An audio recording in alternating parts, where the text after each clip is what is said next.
Հանրապետության մեծարգո նախագահ, Սրբազան հայր, հարգելի պատգամավորներ, հյուրեր։ Նորընտիր ազգային ժողովն իր գործունեությունը սկսում է մեր երկրի համար ծանր ժամանակահատվածում։ Համաձայնվելով ազգային ժողովի նախագահի պաշտոնում իմ թեկնածությունը առաջադրելու առաջարկությանը, գիտակցում եմ այն մեծ պատասխանատվությունը, որը պատրաստվում եմ ստանձնել։ Մենք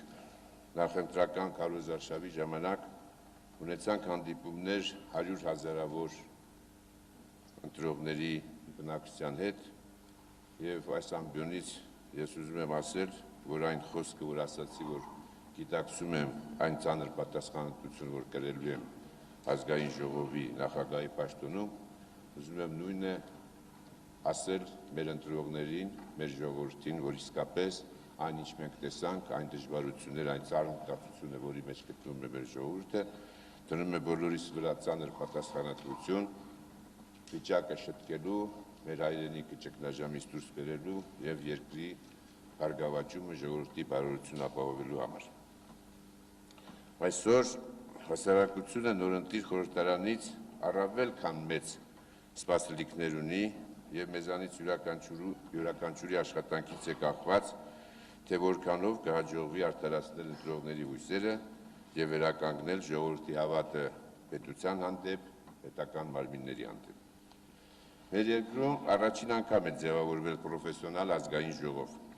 Բնականաբար այն պետք է ներկայանա ժողովրդին որպես շատ ավելի գործուն օրենսդիր եւ ներկայացուցչական մարմին։ Ժողովրդավարական գործընթացների զարգացման հրամայականը, իսկ մենք այդ ուղուց չենք շեղվելու,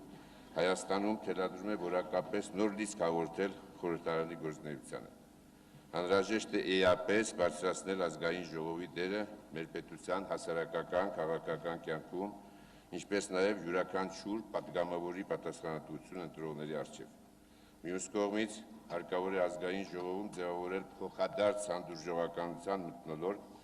բարձրացնել ազգային ժողովում ներկայացված խմբակցություններ կազմող քաղաքական ուժերի դերը եւ միաժամանակ պատասխանատվությունը խորհրդարանի գործունեության հարցում։ Անհրաժեշտ է ստեղծել հնարավոր բոլոր պայմանները խմբակցությունների եւ պատգամավորական խմբերի լիարժեք գործունեություն ապահովելու համար։ Պետության ներքին եւ արտաքին քաղաքական գործընթացները պետք է մշտապես գտնվեն իմ կարծիքով ազգային ժողովի ուշադրության կենտրոնում, քանզի հասարակական քաղաքական հարաբերությունները մեծապես պայմանավորվում են խորհրդարանի քաղաքական վարքագծով նաեւ։ Ազգային ժողովի ամբիոնը անհրաժեշտ է դարձնել քաղաքական ուժերի երկխոսության եւ քաղաքակիրթ պայքարի միջոց, որպեսզի քաղաքական գործընթացները իրենց տրամաբանական զարգացումները ստանան խորհրդարանի դահլիճում։ Խորհրդարանում պետք է բախվեն այո կարծիքները, բայց երբեք մարդիկ։ Ազգային ժողովը պետք է առավել հետևողական լինի իր վերահսկողական լիազորությունները իրականացնելիս։ Պետական կառավարման ոլորտում հարկավոր է հստակեցնել իշխանության տարբեր թևերի իրավասությունները եւ էապես բարձրացնել ընտրովի ներկայացուցչական մարմնի վերահսկողական իրավունքները։ Տարիներ շարունակ գործադիր իշխանությունը հաճախ ինքնուրույն է տնօրել պետական ունեցվածքի ճակատագիրը եւ սեփականաշնորհման ընթացքում օրինակ կատարվել են բազմաթիվ օրինախախտումներ եւ մի շարք կասկածելի գործարքներ, որոնք առաջ են բերել ազգաբնակչության արդարացի դժգոհությունները։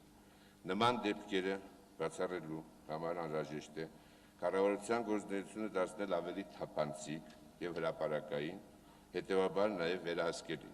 ազգային ժողովի եւ հանրության կողմից։ Մյուս կողմից պետք է պատասխանատվության ենթարկվեն բոլոր այն մարդիկ, ովքեր մեղավոր են հանրապետությունը այս վիճակի հասցնելու գործում։